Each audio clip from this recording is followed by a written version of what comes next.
Hello everyone, welcome to this video. और मेरा नाम है अमन त्रिवेदी। तो ये जो वीडियो है, इस वीडियो सीरीज में हम बात करने वाले हैं word power made easy book के बारे में। ठीक है, तो आप में से कुछ लोगों ने शायद इस किताब का नाम कभी ना कभी सुना हो। ठीक है, और आप में से बहुत सारे बच्चे ऐसे होंगे जिन्होंने शायद कभी इस किताब का नाम नहीं सुना होगा। ठीक? ये किताब क्या है, किसके बारे में है, क्या इससे हम सीखते हैं, ये सारी बातें हम इस वीडियो में जानेंगे। अगर आप ये वीडियो देख रहे हैं तो मैं मान के चलता हूं कि आपको कुछ जानकारी अवश्य है कि आप ये वीडियो क्यों देख रहे हैं और क्या सीखने वाले हैं इस वीडियो में।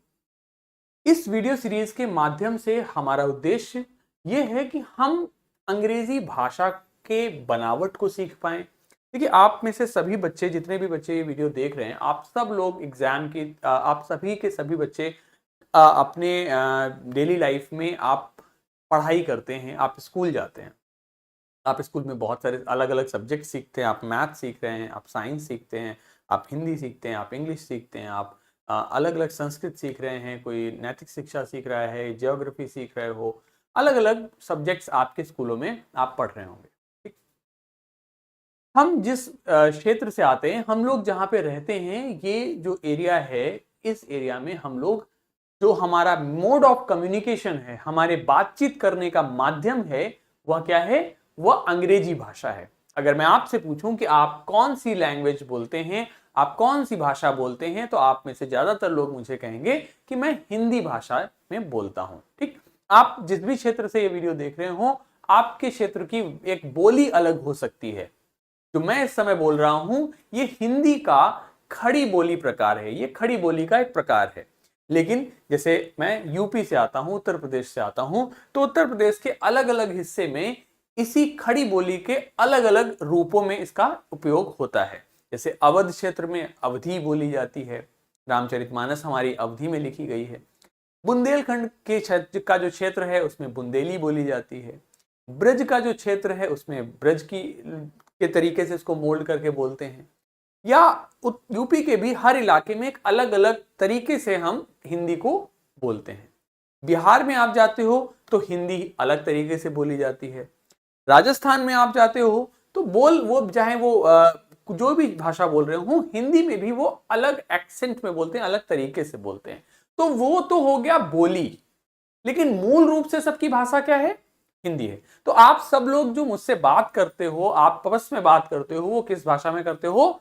हिंदी भाषा में करते हो। करेक्ट?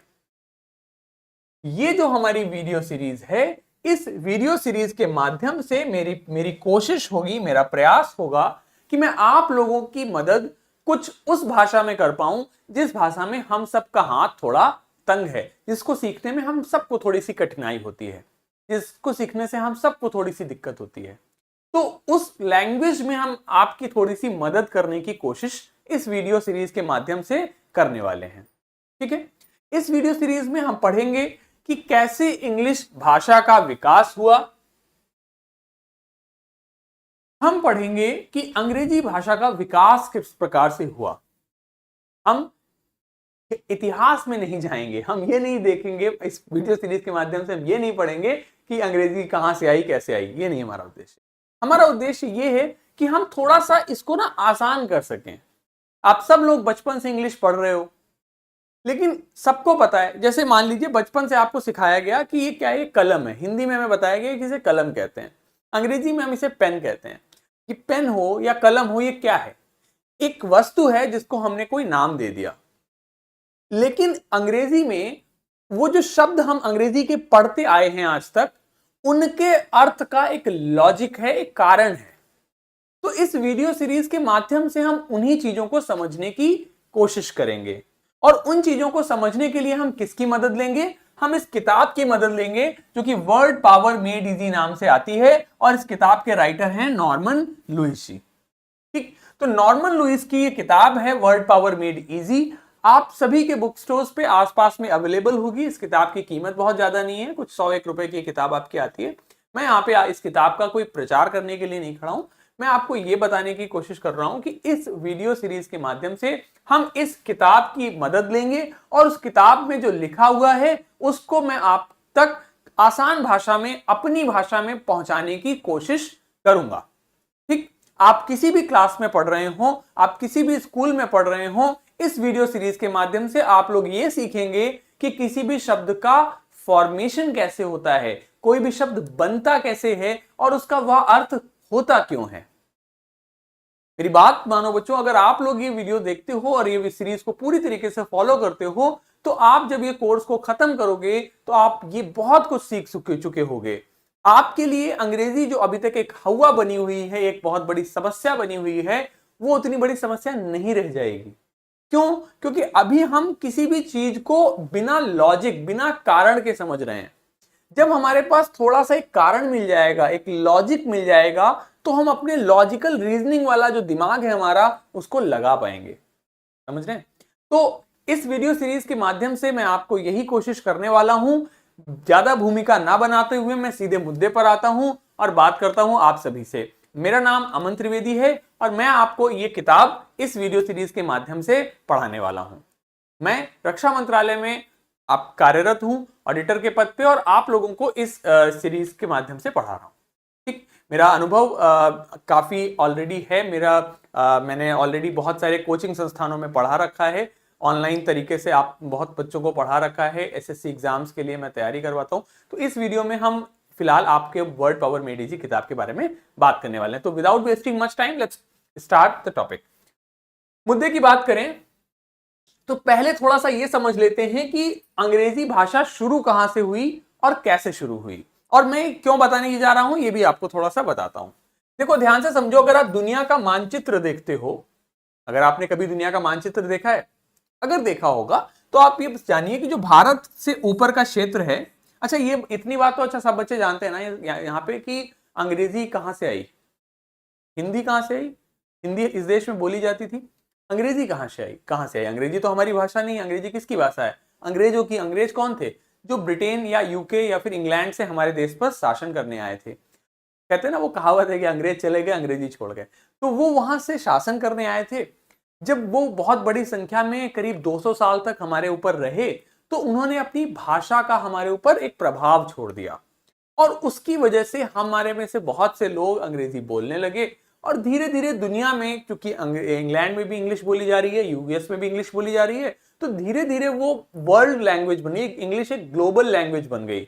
आज की तारीख में दुनिया में किसी को भी कहीं पे भी कम्युनिकेट करना पड़ता होता है तो वो इंग्लिश भाषा में ही करता है। यदि आप किसी भी दुनिया के किसी भी कोने में जाएंगे, तो अगर आप कहीं पे भी जाते तो वहां पे उन जो भी साइन बोर्ड्स होते हैं, जैसे आप देखते हो ना रोड पे लिखा रहता है कि जैसलमेर इतने किलोमीटर, तो इस तरीके के जो साइन बोर्ड्स होते हैं ये अपने देश में हिंदी में लगते हैं और इंग्लिश में लगते हैं। तो अन्य देशों में इसी प्रकार इंग्लिश में हर देश में लगते हैं और अन्य भाषा में, उनकी नेटिव लैंग्वेज में अलग लगते हैं। तो कहने का मतलब इंग्लिश एक ग्लोबल लैंग्वेज बन गई। कैसे बनी? जिस प्रकार मैंने आपको बताया कि अंग्रेज भारत में शासन करने आए, वो अपनी अंग्रेजी यहां छोड़ गए। ठीक, तो जब वो अंग्रेजी यहां छोड़ गए तो हमने भी उसे धीरे धीरे अपनाना शुरू किया। हमारे बहुत सारे राज्यों की मुख्य भाषा आज की तारीख में इंग्लिश है, और जब कोई भी ऐसे दो व्यक्ति जो एक उनकी नेटिव लैंग्वेज को नहीं जानते, वो हमेशा इंग्लिश में कम्युनिकेट करने की कोशिश करते हैं। अब बात करें कि अंग्रेजी शुरू कहां से हुई और क्या है बेसिकली, इसको थोड़ा सा एक स्लाइड में समझेंगे, उसके बाद अगले मुद्दे पर आ जाएंगे आपके। मैंने आपको बताया भारत के ऊपर, जहां से इंग्लैंड की बात करते हैं हम, इंग्लैंड का जो ये क्षेत्र है, इस क्षेत्र में बेसिकली अंग्रेजी डेवलप हुई। कैसे डेवलप हुई? इस क्षेत्र में बहुत सारे रीजन के लोग रहते थे, बहुत सारे जगह के लोग रहते थे। इसमें अलग अलग भाषाएं बोलते थे वो। कोई जर्मन बोलता था, कोई फ्रेंच बोलता था, कोई स्पेनिश बोलता था, कोई लैटिन बोलता था, कोई ग्रीक बोलता था। इन सभी भाषाओं के लोग यहाँ पे मिक्स हो रहे थे। तो अंग्रेजी जो है वो अपने आप में कोई भाषा नहीं है। अंग्रेजी जो है वो एक मिक्सचर है, कॉकटेल है। शिकंजी पी है कभी? शिकंजी में आप देखते हो ना, नींबू भी मिला देते हो, थोड़ा सा चीनी मिला देते हो, थोड़ा सा नमक मिला देते हो, पानी मिला देते हो, आइस डाल देते हो, सोडा मिला देते हो। आपने बहुत सारी चीजें मिला के एक डिश बना ली शिकंजी। बढ़िया स्वादिष्ट लगती है गर्मी में। तो शिकंजी में क्या हुआ? बहुत सारी चीजें मिली। इसी प्रकार अंग्रेजी जो लैंग्वेज है, इसमें बहुत सारी भाषाएं मिली। ठीक, इसी वजह से बहुत सारे जो शब्द हमारे अंग्रेजी के होते हैं, वह लैटिन उनका ओरिजिन होता है या फिर उनका ओरिजिन ग्रीक होता है। ठीक है, उनका जो ओरिजिन होता है वो या तो लैटिन होता है या फिर ग्रीक होता है। अब ये लैटिन और ग्रीक क्या बला है? देखो, लैटिन और ग्रीक मतलब बेसिकली ये कि ये जो शब्द हैं वो उस क्षेत्र से आते हैं जहां लैटिन भाषा बोली जाती थी या ग्रीक भाषा बोली जाती थी, तो वहां से वो शब्द लिए उन्होंने और उन शब्दों में कुछ तोड़फोड़ करी और एक नया शब्द बनकर आया और जो कि अंग्रेजी बन गया। ठीक, ये मैं आपको एकदम फैक्चुअली करेक्ट नहीं है ये जो मैं आपको बता रहा हूं, बट कुछ कुछ हद तक आपको मैं समझाने की कोशिश कर रहा हूं कि इंग्लिश किस प्रकार से बनी। ठीक, तो अंग्रेजी समझ में आया कि कैसे बन रही। मैंने आपको बताया वहां पे बहुत सारे लोग रहते थे, तो वो लोग आपस में कम्युनिकेट किए, इस प्रकार से अलग अलग शब्द का एक मतलब निकल के आया। आगे बात करते हैं। ठीक, तो अब हम बात करने जा रहे हैं, मैंने आपको बताया कि क्या है, इंग्लिश में अलग अलग लैंग्वेजेस के शब्द मिले हुए हैं, कैसे मिले हैं, क्या है, इस पे अभी आते हैं। हम बात करने वाले हैं कि why word power made easy, word power made easy ही क्यों, ये किताब क्यों पढ़ने वाले हैं। देखो, ये किताब क्या करती है, ये किताब आपको ज्ञान देती है किसके बारे में, एटिमोलॉजी के बारे में। अब ये क्या बला है, तो समझो ये क्या बला है। एटिमोलॉजी एक शब्द है अंग्रेजी का, ठीक, जिसका अर्थ क्या होता है, जिसका अर्थ होता है शब्दों का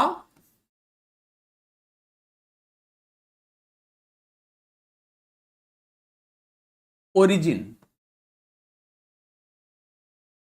ठीक, या शब्दों का इतिहास।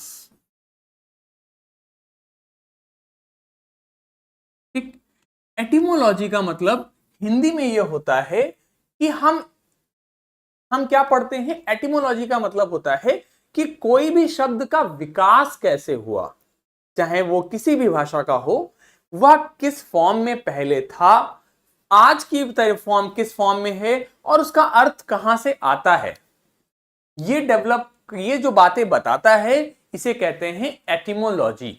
क्या बोलते हैं इसे, हम इसे बोलते हैं एटिमोलॉजी। क्या बोलते हैं इसे बच्चों, मेरे साथ बोलिए, क्या बोलते हैं इसे, एटिमोलॉजी। क्या बोलते हैं बच्चों, एटिमोलॉजी। मेरे साथ में बोलेंगे आप लोग, क्या बोलेंगे, एटिमोलॉजी। क्या बोलेंगे, एटिमोलॉजी।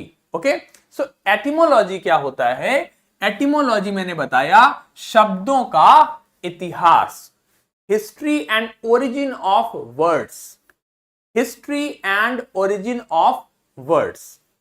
ठीक, तो history and origin of words जो है वो होता है एटिमोलॉजी। तो हम वर्ड पावर मेड इजी किताब की ही बात क्यों करने वाले हैं, क्योंकि ये किताब बताती है, पढ़ाती है आपको क्या, एटिमोलॉजी के दृष्टिकोण से, एटिमोलॉजिकल अप्रोच, एटिमोलॉजिकल तरीके से आपको अंग्रेजी पढ़ाने की कोशिश करती है। एटिमोलॉजी क्या होता है, एटिमोलॉजी होता है शब्दों का इतिहास। अर्थात हम इस किताब के माध्यम से यह पढ़ेंगे कि कोई भी शब्द जो हमने अभी आपके सामने रखा, उस शब्द का वह अर्थ क्यों है, वह शब्द कैसे बना, उसको कैसे तोड़ सकते हैं और उसका क्या अर्थ हो सकते हैं। अब सवाल आता है कि इससे हमारा क्या फायदा होगा। हमारा इससे यह फायदा होगा कि हम कई बार शब्दों को तोड़ेंगे और तोड़ के उसके कुछ भाग का अर्थ समझ लेंगे, और कई बार आप देखोगे कि ये जो शब्द है ये बार बार अन्य शब्दों के पीछे या आगे लगता है और उसका अर्थ लगभग वही सा हो जाता है। ठीक, क्या होता है, जैसे एटिमोलॉजी को अगर हम तोड़ें, अगर इसको हम हथौड़ा लेकर तोड़ दें तो दो भागों में ये टूट जाता है, एक हो जाता है एटिम और एक हो जाता है लॉजी। एक भाग इसका हो गया एटिम और एक भाग हो गया लॉजी। लॉजी का अर्थ होता है स्टडी, लॉजी का अर्थ होता है स्टडी, स्टडी, लॉजी का अर्थ होता है स्टडी। स्टडी मतलब पढ़ाई, स्टडी मतलब पढ़ाई। ठीक, और एटिम का अर्थ क्या हो जाता है, ओरिजिन ऑफ वर्ड्स। ठीक, शब्दों की बात करते हैं, एटिम का अर्थ क्या हो जाता है, एटिम का अर्थ हो जाता है शब्दों की, जब हम बात करते हैं तो उसे हम क्या कहते हैं, एटिम। ठीक, तो एटिमोलॉजी का मीनिंग समझ में आया। एटिमोलॉजी का मीनिंग मैंने आपको क्या बताया, एटिमोलॉजी का मीनिंग बताया शब्दों का इतिहास। एटिमोलॉजी का मीनिंग मैंने आपको क्या बताया? शब्दों का इतिहास। तो एटिमोलॉजी को यदि हम तोड़ें, एटिमोलॉजी को हम यदि दो भागों में तोड़ें तो एक भाग होता है एटिम और एक होता है लॉजी। तो एटिम का मतलब मैंने बताया शब्दों का इतिहास,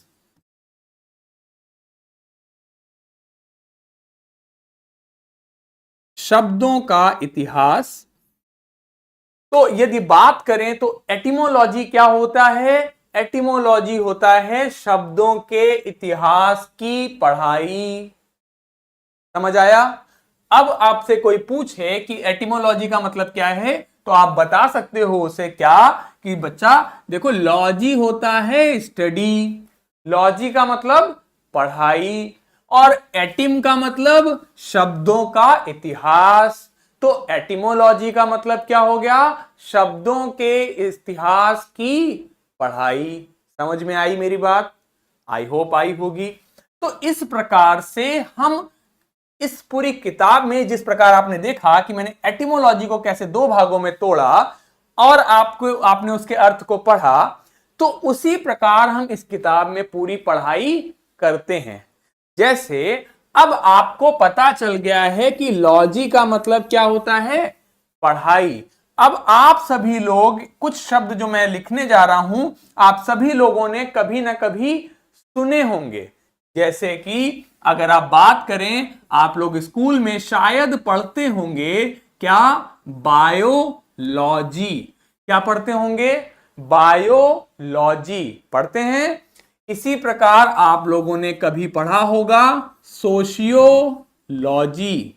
कभी ना कभी सुना होगा, आपके कोई भैया बहन चाचा चाची एमए करे होंगे सोशियोलॉजी में, पढ़ा होगा सोशियोलॉजी।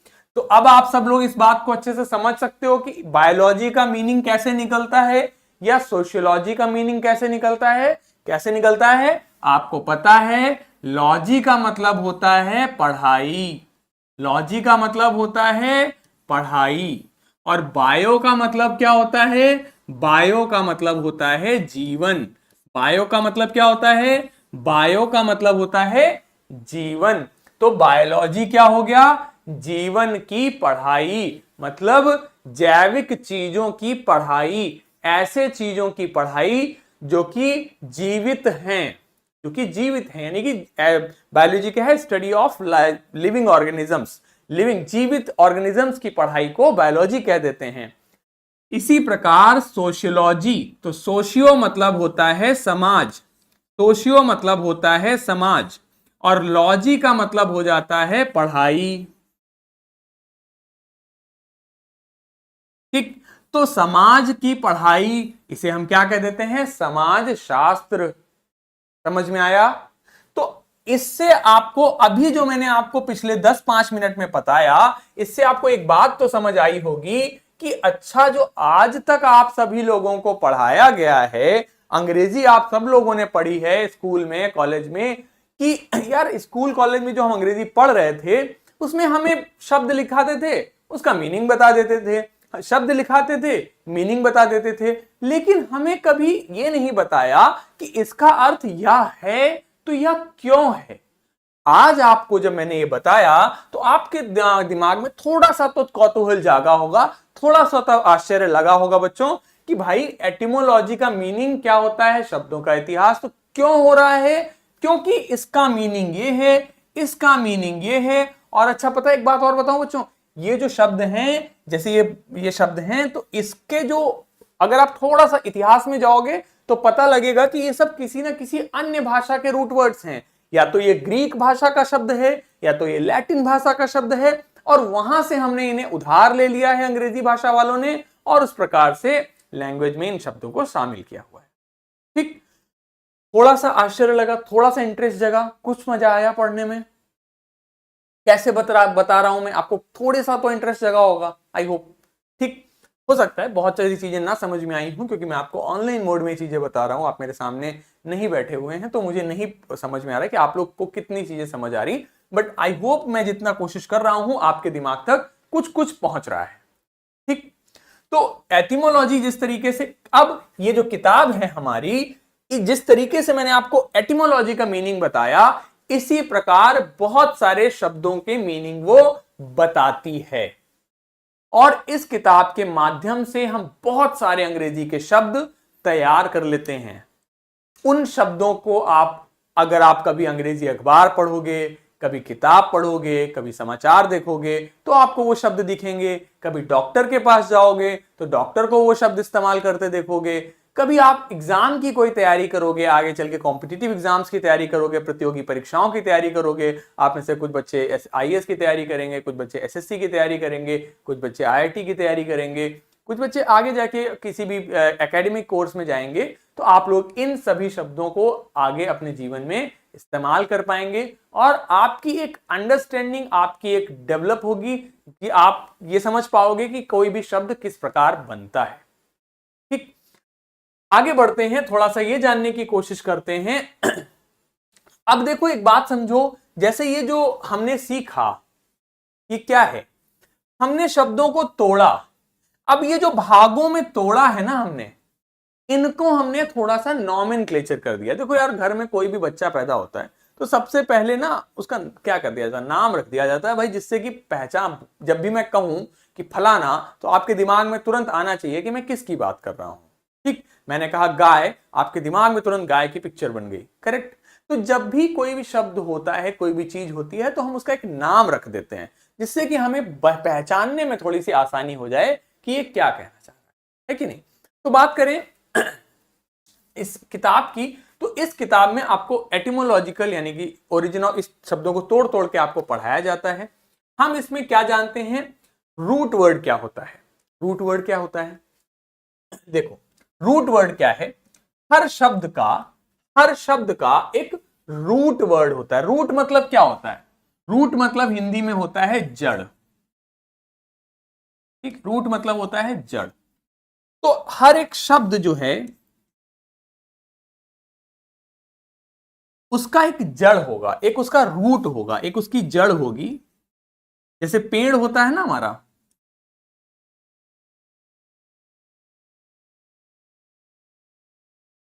पेड़ होता है ना हमारा, तो पेड़ की जड़ें होती हैं जो कि नीचे जमीन में जाती हैं। ठीक, वो जड़ से पानी ऊपर जाता है, जड़ों से ही अन्य चीजें, पूरा पेड़ बनता है, और उस पेड़ से ब्रांचेस निकलती हैं, शाखाएं निकलती हैं। इसी प्रकार अंग्रेजी में एक रूट वर्ड होता है, एक जड़ होता है, एक बीज होता है, और उस बीज से ही बहुत सारे शब्द बनते हैं, समझे। जैसे क्या होता है, core of a word that is the most basic part and can not be broken down into more meaningful elements.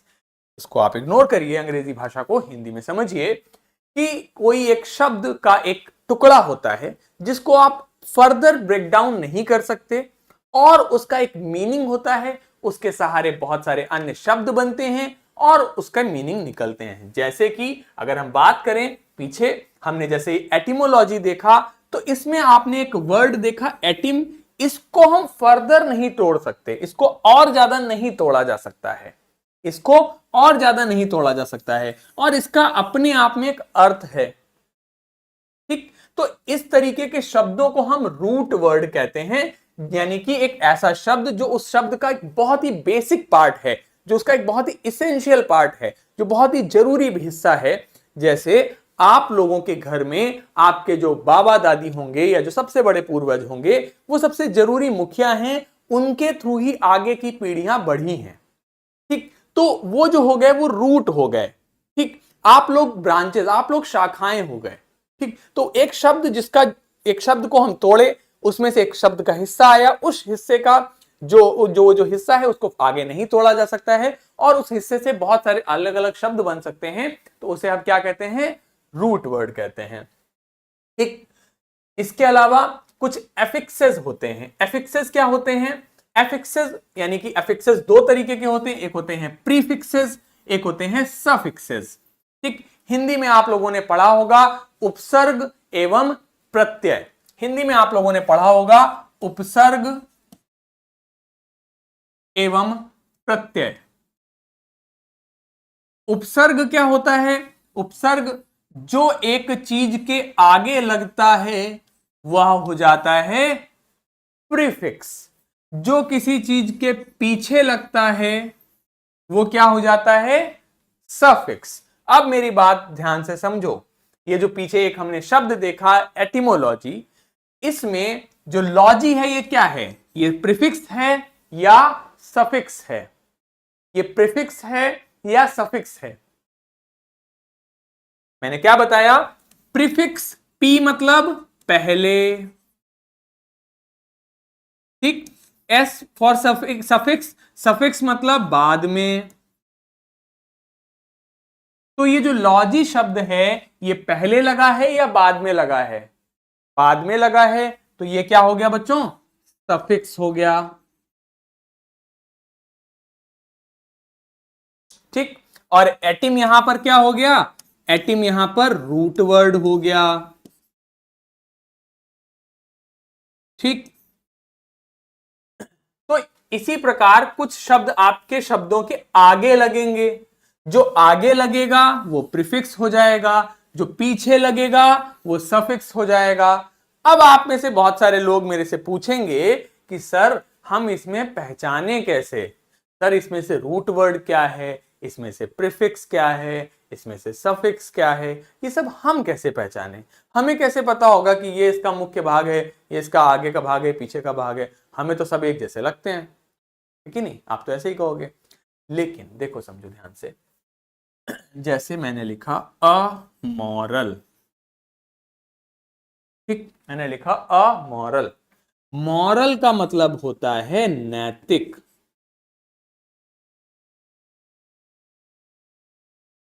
और ए का मतलब हो जाता है नहीं, जो नैतिक नहीं है।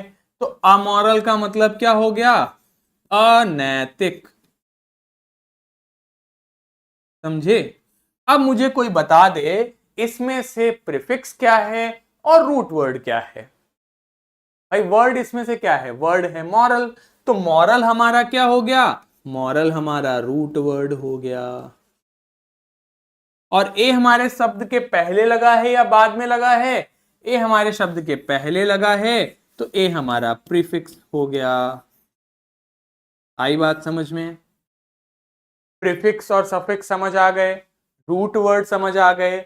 बहुत ज्यादा डिटेल में नहीं जाना है, नहीं समझ आ रहा है कोई बात नहीं, आगे वीडियो जब आप देखोगे आपको सब अपने आप समझ आता आ जाएगा, क्योंकि अभी ये पहला दिन है, ये पहला वीडियो है, अभी आपके लिए सब कुछ नया है। मैं भी नया हूं, ये स्लाइड भी नई है, ये तरीका भी नया है, ये वीडियो के माध्यम से पढ़ना भी नया है, इस प्रकार से अंग्रेजी सीखना भी नया है, ये किताब भी नई है, सब कोई नया है।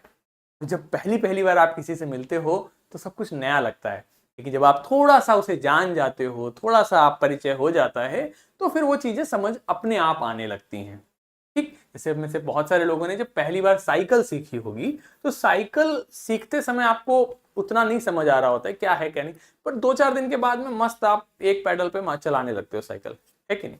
तो थोड़ा सा वक्त लगेगा। अगर अभी नहीं समझ आ रहा है, थोड़ी देर के लिए आपको बस इतना करना है, साथ नहीं छोड़ना है, ठीक है? साथ नहीं छोड़ना है। अगर साथ छोड़ दोगे साथी तो फिर छूट जाएगा। आप मेरे साथ लगे रहोगे तो मैं आपको गारंटी देता हूं आप लोग बहुत कुछ यहां से सीख के जाने वाले हो, बहुत कुछ यहां से आप पढ़ के जाने वाले हो, ठीक। अब देखो थोड़ा सा कुछ समझते हैं कि ये किताब किस प्रकार काम करेगी, ये किताब किस प्रकार काम करेगी, आप लोग किस प्रकार पढ़ोगे, इसको थोड़ा सा समझते हैं। हमने एक शब्द देखा, शब्द लिखा था ईगो।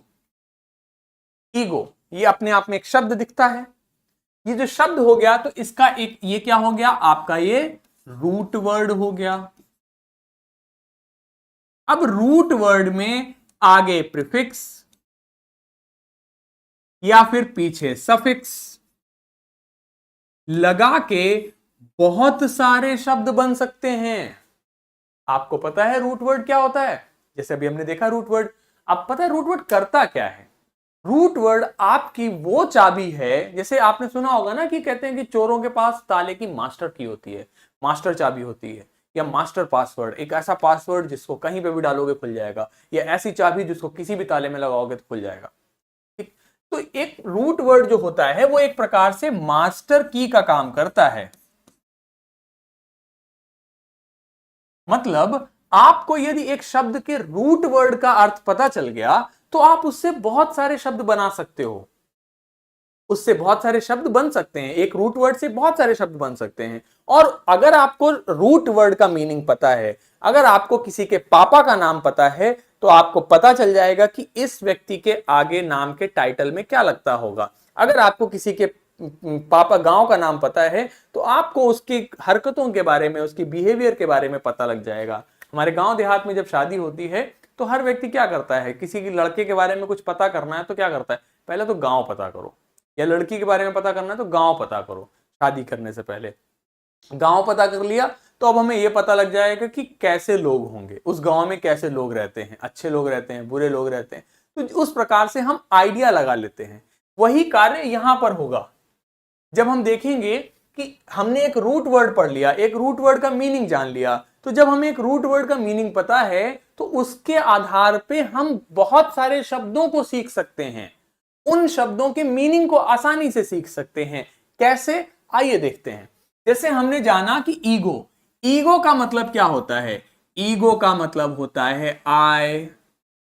आई का मतलब क्या होता है, आई का मतलब होता है मैं। ठीक, तो ईगो का अर्थ क्या होता है, आई, आई का मतलब मैं।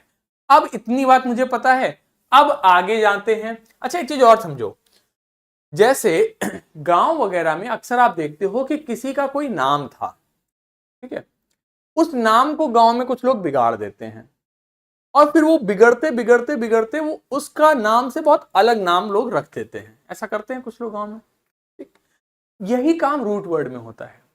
आपको उसका मुख्य मीनिंग पता है, रूट मीनिंग पता है, तो आप बाकी अर्थ निकालने की कोशिश करोगे। देखो जैसे हमने पढ़ा ईगो मतलब मैं, अब आप देखो इस शब्द में ईगो लगा हुआ है, इस शब्द में ईगो लगा हुआ है, आप देख पा रहे हो कि इस शब्द में ईगो लगा हुआ है, यानी ईगो मतलब मैं। और सेंट्रिक, सेंट्रिक किसके जैसा साउंड करता है, सेंटर जैसा, करेक्ट। तो ईगो सेंट्रिक, सेंटर मतलब क्या होता है, अगर आप लोग मैथ्स पढ़ते हो, मैथ्स में ज्योमेट्री पढ़ते हो, ज्योमेट्री में आप देखते हो कि सेंटर क्या होता है, सेंटर क्या होता है, सेंटर क्या होता है, सेंटर मतलब होता है केंद्र। आप लोग अभी कभी भी वृत्त बनाते हो, सर्कल बनाते हो, तो सर्कल बनाते समय आप क्या देखते हो, सर्कल बनाते समय सबसे इंपॉर्टेंट चीज क्या होती है, सर्कल बनाते समय सबसे इंपॉर्टेंट चीज होती है केंद्र, क्योंकि केंद्र नहीं मिलेगा तो सर्कल नहीं बनेगा। और आप प्रकार से या फिर कॉम्पस से बनाते हैं सर्कल, तो सर्कल क्या हो जाता है, सर्कल से आप सर्कल कैसे बनाते हो, सर्कल बनाते हो आप कंपास से। कंपास से जब बनाओगे तो आपको सबसे पहले क्या चाहिए, सबसे पहले आपको चाहिए कि भैया एक केंद्र मिल जाए, केंद्र बिंदु के आधार पर ही आप चीजें बनाते हैं, ठीक है। तो अब बात कर रहे हैं हम ईगो सेंट्रिक की। तो ऐसा अब इसमें क्या निकल के आया, सेंटर मतलब केंद्र और ईगो मतलब मैं। तो ईगो सेंट्रिक क्या हो गया, वह व्यक्ति, ऐसा व्यक्ति जो अपने आप को दुनिया का केंद्र मानता है, जिसे ऐसा लगता है कि मैं ही इस दुनिया का केंद्र बिंदु हूं, मैं ही इस दुनिया का सेंटर हूं, दुनिया मेरे चारों तरफ घूमती है और मैं ही इस दुनिया का सबसे आवश्यक व्यक्ति हूं। और बहुत ही, अब जो ऐसा व्यक्ति है, जो व्यक्ति ये सोचे कि मेरे चारों तरफ दुनिया घूम रही है, मैं ही इस दुनिया का केंद्र बिंदु हूं, तो ऐसा व्यक्ति क्या होगा, अहंकारी भी होगा। तो इगोसेंट्रिक वह व्यक्ति हुआ, one who thinks he is the most important person of this universe, who thinks he is very important, जो अपने बारे में ही सोचे और बहुत ही घमंडी किस्म का व्यक्ति रहे, अपने आप को दुनिया का केंद्र बिंदु माने, उस तरीके के व्यक्ति को हम क्या कहते हैं, इगोसेंट्रिक। ठीक, तो अब देखो आपने ईगो का मीनिंग आपको पता है, सेंट्रिक का मीनिंग पता है, तो आप ईगोसेंट्रिक का अर्थ ना याद रखते हुए भी आप याद रख सकते हो, रख सकते हो। कोई रटने की जरूरत है, कोई याद करने की जरूरत है नहीं, आपको पता चल गया ईगो मतलब मैं, सेंट्रिक मतलब केंद्र, तो ऐसा व्यक्ति जो अपने आप को केंद्र बिंदु मान रहा है। ठीक है, इतनी बात समझ आई। इसी प्रकार से हम अगर एक रूट वर्ड पता है तो अगला रूट वर्ड बता सकते हैं, वो क्या हो जाएगा, ईगो मेनियाक। ईगो मेनियाक, तो ईगो मतलब मैं, और मेनिया मतलब क्या होता है? मेनिया एक सफिक्स है जिसका अर्थ होता है पागलपन। मेनिया एक सफिक्स है जिसका अर्थ होता है पागलपन। तो ईगोमेनिया क्या हो गया? ऐसा व्यक्ति जो अपने आप को लेकर पागल है। ठीक है, मेनिया मतलब सिर्फ पागलपन नहीं है। मेनिया का मतलब होता है कि आप अपने आप को लेकर, किसी भी चीज को लेकर बहुत ऑब्सेस्ड हो जाएं। जैसे मान लीजिए मुझे कोई किसी भी चीज का मेनिया हो जाए, आपको कोई भी प्रकार का मेनिया हो सकता है। जैसे एक होता है क्लेप्टोमेनिया। तो क्लेप्टो माने चोरी, मेनिया मतलब पागलपन। तो चोरी करने का ऑब्सेशन हो जाए। ऑब्सेशन समझते हो? ऑब्सेशन मतलब होता है कि वह कार्य आपको बार बार करना अच्छा लगता है। आपको मोबाइल खेलने का, मोबाइल में गेम खेलने का ऑब्सेशन हो गया है, आदत हो गई, एडिक्शन हो गया है। तो ये क्या हो गया? मेनिया हो गया। किसी भी प्रकार का पागलपन जो आपको बार बार करने की इच्छा करे। तो ईगोमेनिया क्या हो गया? जो अपने आप को लेकर पागल है, जो अपने आप को इस दुनिया का सबसे आवश्यक व्यक्ति समझता है, उस वह अपने आप को ही सब कुछ समझता है। ऐसे व्यक्ति को हम क्या कहते हैं? ईगोमेनियाक। ठीक, इसी प्रकार से आपने देखा ईगोइस्ट बन गया। ईगो मतलब मैं, तो ये भी वही हो गया जो अपने आप को ही सब कुछ समझ रहा है कि मैं ही सब कुछ हूं, मैंने ये किया, मैंने वो किया। अपने आप में बहुत घमंडी किस्म का व्यक्ति है, वो ईगोइस्ट हो जाता है। इसी से बन गया ईगोटिस्ट। तो टी मतलब होता है टॉक, और टॉक मतलब बातें। तो ईगोइस्ट जैसा है वैसा ही ईगोटिस्ट भी होता है, लेकिन ये थोड़ा बोलता है। ये थोड़ा नहीं, ये बहुत बोलता है। इसको लगता है मैंने ये किया, मैंने वो किया। जैसे आप देखते हो ना गांव वगैरह में कुछ पुराने लोग होते हैं कि मैं फलाना युद्ध लड़ा, मैंने ये कर दिया था, मैंने उसको गिरा दिया, मैंने उसको मार दिया, मैंने ये कर दिया, मैंने वो कर दिया। मैं हर समय मैं करता रहता है और अपनी ही चेक ही भगाता रहता है। तो वो व्यक्ति क्या हुआ? ईगोटिस्ट व्यक्ति हुआ। ठीक। और ऑल्टर ईगो, अब देखो ऑल्टर मतलब मैं, सॉरी ईगो मतलब मैं, ऑल्टर मतलब हो जाता है, ऑल्टर मतलब हो जाता है अदर। अदर मतलब दूसरा। यानी कि ऑल्टर ईगो का अर्थ क्या हो गया? ऑल्टर ईगो का अर्थ हो गया कि दूसरा मैं, दूसरा मैं। यानी कि एक अमन त्रिवेदी जैसा ही दूसरा अमन त्रिवेदी। अब ऐसा व्यक्ति कौन होता है? अक्सर आपका जो परम मित्र होता है, जो बेस्ट फ्रेंड होता है, वो आपके जैसा ही होता है। तो इसीलिए उसे ऑल्टर ईगो कह दिया जाता है। He is my alter ego, मतलब मेरे जैसा ही वो व्यक्ति है, मेरे जैसा ही फ्रेंड, मेरा बहुत ही अच्छा दोस्त है, क्योंकि वो सब कुछ मेरे जैसा है उसके अंदर। तो आपने क्या देखा इस वीडियो, इस स्लाइड में, कि ईगो का मीनिंग आपको पता चल गया। तो उससे आपने 1 2 3 4 5 5 शब्दों के मीनिंग आपने निकाल लिए, और पांचों ही बिल्कुल अलग अलग शब्द हैं।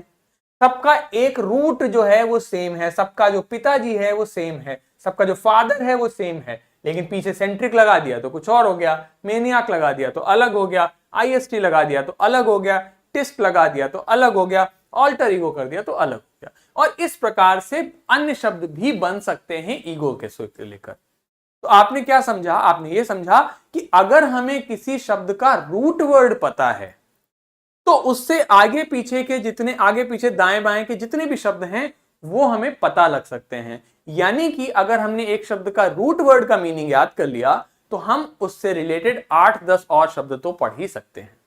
इतनी बात समझ आ गई? इसी तरीके से हमारा दूसरा शब्द हो जाता है एंथ्रोपोस। तो एंथ्रोपोस का मतलब होता है ह्यूमन काइंड, मानव। ठीक। तो एंथ्रोपोलॉजी, अभी मैंने आपको बताया था लॉजी क्या होता है? लॉजी होता है स्टडी, यानी कि पढ़ाई। तो एंथ्रोपो मतलब ह्यूमन काइंड, मानव, तो मानव की पढ़ाई। अब ये होता है ह्यूमन इवोल्यूशन की पढ़ाई, कि मानव सभ्यता कैसे बनी, कैसे पढ़ी, आगे बढ़ी, इसकी पढ़ाई को एंथ्रोपोलॉजी कह देते हैं। मिस एंथ्रोपी, मिस का मतलब होता है किसी से हेट करना। एंथ्रोपी मतलब मैनकाइंड, ह्यूमन, तो मनुष्य से घृणा करना मिसएंथ्रोपी हो गया। फिल मतलब होता है किसी से प्रेम करना, लव। फिलेंथ्रोपी हो गया कि मानव सभ्यता को जो प्रेम करे, जो मानव सभ्यता को प्रेम करेगा वो क्या करेगा? वो दान करेगा, वो लोगों के भलाई के लिए कार्य करेगा, उसे फिलैंथ्रोपी कहते हैं। जैसे भामाशाह लोग होते हैं कि वो क्या करते हैं, आपकी मदद करने के लिए पैसा दे रहे हैं, लोगों को मानव सभ्यता के विकास के लिए पैसा दे रहे हैं, तो वो फिलैंथ्रोपी हो जाता है। इसी प्रकार एंथ्रोपॉइड मतलब जो मानव जैसा है उसके लिए हो जाता है। तो आप देख पा रहे हो, इसको मैंने थोड़ा सा जल्दी बता दिया आपको अभी, क्योंकि मैं आपको इसे समझाने की कोशिश कर रहा हूं कि अगर आपको एक रूट वर्ड का मीनिंग पता है तो उससे संबंधित अन्य शब्द भी आप आसानी से समझ सकते हो। ठीक, तो ये जो हमारी एंथ्रोपोफोबिया क्या होता है, फोबिया मतलब होता है डरना, और एंथ्रोप मतलब मैनकाइंड, तो जो मानव से डरे वो एंथ्रोपोफोबिया हो गया। तो आप ये समझ पा रहे हो कि अगर आपको रूट वर्ड का मीनिंग पता है तो आप उससे संबंधित अन्य शब्द भी निकाल सकते हो, और इस किताब के माध्यम से हम इसी प्रकार की पढ़ाई करेंगे। ठीक, तो कुल मिला के ये किताब हमें क्या बताती है, हमें हमारे लिए एटिमोलॉजिकल अप्रोच डेवलप करती है, यानी कि हमें शब्दों के इतिहास से, शब्दों के ओरिजिन से उनके अर्थ को निकालना बताती है, जिसकी मदद से एक रूट वर्ड के माध्यम से हम कई सारे अन्य शब्द भी सीख लेते हैं। तो आप इसमें क्या सीखेंगे, आप प्रीफिक्सेस सीखेंगे, रूट वर्ड सीखेंगे, सफिक्सेस सीखेंगे। आप इसी प्रकार से इस किताब में सीखेंगे कि कैसे ऐसे शब्दों का अर्थ निकालें जिनका मीनिंग आपको नहीं पता है, लेकिन चूंकि आपको सफिक्स या फिर रूट वर्ड का मीनिंग पता है, आप मीनिंग निकाल सकते हैं और आप ये जान सकते हैं कि वो शब्द बना कैसे। You will be able to construct words correctly by learning to put these building blocks together in the proper way. अगर आपको सही तरीके से सीखे तो आप कई बार शब्द बनाना भी सीख जाएंगे कि कोई शब्द कैसे बना होगा। ठीक है, और इसके साथ साथ में आप ये भी पहचानना सीख जाएंगे कि फलाना शब्द वर्ब क्यों है, फलाना शब्द एडजेक्टिव क्यों है, फलाना शब्द नाउन क्यों है। आप पार्ट्स ऑफ स्पीच वगैरह भी सीख जाएंगे। हम इन वीडियोस के माध्यम से, इस कोर्स के माध्यम से आपको जब शब्द सिखाएंगे तो उसका प्रोनाउंसिएशन अवश्य सिखाएंगे। हम ये सीखेंगे किसी भी शब्द को बोलते कैसे हैं, प्रोनाउंस कैसे करते हैं, क्योंकि हमारा बोलना अत्यंत आवश्यक है, क्योंकि कई बार हम लिखना सीख भी जाते हैं पर बोलना नहीं सीख पाते। तो उसके लिए आप मेरे साथ में जो भी शब्द मैं लिखूंगा उसको प्रोनाउंस करना सिखाऊंगा, उसकी बेसिक आपको डिटेल्स बताऊंगा कि इसको हम ऐसे प्रोनाउंस कर रहे हैं तो क्यों कर रहे हैं, उसमें थोड़ा सा लॉजिक मैं आपको बताऊंगा, वो भी हम सीखेंगे। साथ ही साथ हम ये भी सीखेंगे पार्ट्स ऑफ स्पीच। जैसे मैं आपको बताऊं, अगर किसी शब्द के एंड में NESS लगा है तो वो क्या है, नाउन है, जैसे हैप्पीनेस। किसी शब्द के एंड में ITY लगा है जैसे कि मोरालिटी, तो भी वो नाउन है। अगर किसी के शब्द के अंत में ISM लगा है जैसे कि रेसिज्म, तो भी वो नाउन है। अगर किसी शब्द के एंड में Y लगा है जैसे अपैथी, तो भी वो नाउन है। अगर किसी शब्द के एंड में TION या ION लगा है तो भी वो नाउन है। ये सारी चीजें भी हम सीखेंगे रूट वर्ड्स के ही माध्यम से। आप धीरे धीरे इनको जब नोटिस करेंगे, जब आप इनको सीखेंगे तो आप आसानी से अपने आप से पहचान पाएंगे कि फलाना शब्द नाउन है, एडजेक्टिव है या फिर वर्ब है। जैसे एट लगा तो वर्ब बन गया, IZE लगा वर्ब बन गया, FY लगा तो वर्ब बन गया, एडजेक्टिव में IC लगा तो इगोटिस्टिक बन गया, एड लगा तो इंट्रोवर्टेड बना, OUS लगा मैग्नोनिमस बना, अल लगा तो म्यूजिकल बना, ITY लगा तो एक्टिव बना। तो इस प्रकार से आप कुल मिला के आप इस प्रकार से पार्ट्स ऑफ स्पीच भी सीख पाएंगे। आप यह भी बता पाएंगे शब्द को कि क्या है, वो नाउन है, प्रोनाउन है, एडजेक्टिव है, एडवर्ब है। अब पूरी बात को एक बारी समराइज करते हैं और उसके बाद हम इस वीडियो को यहीं पे खत्म करेंगे। आप समझिए, इस कोर्स और इस वीडियो के माध्यम से हम आपके साथ क्या करने वाले हैं, हम आपको अंग्रेजी सीखने का एक नया आयाम, एक नया तरीका बताने वाले हैं कि अंग्रेजी कैसे सीखी जा सकती है। उसके लिए मैं आपकी एक किताब की मदद लेने वाला हूं, वर्ड पावर मेड इजी, जो कि नॉर्मन लुइस ने लिखी है। उस किताब में हमें किसी भी अंग्रेजी के शब्दों को रूट वर्ड्स के माध्यम से पढ़ना सिखाया गया है कि कोई शब्द का रूट क्या होता है। अब रूट क्या होता है मैंने आपको बताया, उस रूट के आधार पे हम अन्य शब्द कैसे बना सकते हैं, उनके मीनिंग्स को हम कैसे सीख सकते हैं, उनको हम कैसे याद रख सकते हैं, एक शब्द का मीनिंग पता है तो उससे संबंधित कितने शब्द और बन सकते हैं, इन सारी चीजों को हम सीखेंगे। जब मैंने आपको प्रीफिक्स और सफिक्स बताए तो उन प्रीफिक्स और सफिक्स के माध्यम से हम ये भी पहचान कर सकेंगे कि वो नाउन है या एडजेक्टिव है या एडवर्ब है। जैसे मैंने आपको दिखाया NESS लगा है तो नाउन हो गया, वाई लगा है तो नाउन हो गया, IZD लगा है तो वर्ब हो गया, IVE लगा है तो एडजेक्टिव हो गया, OUS लगा है तो एडजेक्टिव हो गया, LY लगा है तो एडवर्ब हो गया। इस प्रकार से हम ये भी जानना पहचानना सीख लेंगे। ठीक, तो कुल मिला के इस वीडियो सीरीज के माध्यम से अगर आपने पहले कभी अंग्रेजी इस तरीके से नहीं पढ़ी है तो आप बिल्कुल नए तरीके से अंग्रेजी सीखने वाले हैं। आप वोकैबुलरी सीखने वाले हैं, बहुत सारे अंग्रेजी के शब्द सीखने वाले हैं, उन शब्दों को समझने की एक नया तरीका सीखने वाले हैं। तो बहुत कुछ आप इन वीडियोस में आप नया सीखने वाले हैं। ठीक है, तो अगर आप लोग इस वीडियो को आगे देखेंगे तो आप बहुत कुछ नया सीखेंगे। आपका बहुत बहुत धन्यवाद यहाँ तक वीडियो देखने के लिए।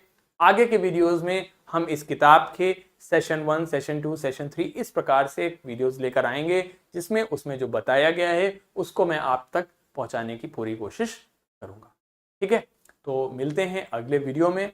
आप तब तक के लिए very good, great head, take care, bye bye. आप सभी का बहुत बहुत धन्यवाद ये वीडियो देखने के लिए। आशा करता हूँ इस वीडियो सीरीज के माध्यम से आपकी ज्ञान में, आपके नॉलेज में कुछ कुछ प्रगति हो रही होगी, कुछ एडिशन हो रहा होगा, कुछ मैं योगदान दे पा रहा हूँगा।